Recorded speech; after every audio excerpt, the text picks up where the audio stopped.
Hey guys, in this video I'm going to show you how to insert PDF file in Excel spreadsheet. So for us to proceed with this one, I have this Excel file right here. I'm going to click insert here at the top, and then we're going to look for the object. So once you see it, click it, and then make sure you choose Adobe Acrobat document. If you don't see this one, you'll have to install an Adobe Acrobat in your PC, but assume most of people already have it. So I'm going to go ahead and click OK.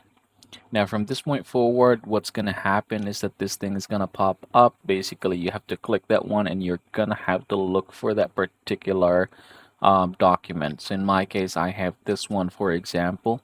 So I'm gonna go ahead and open this one right here. And once you see it, you can go back to your Excel file and you can see that now it's open right here.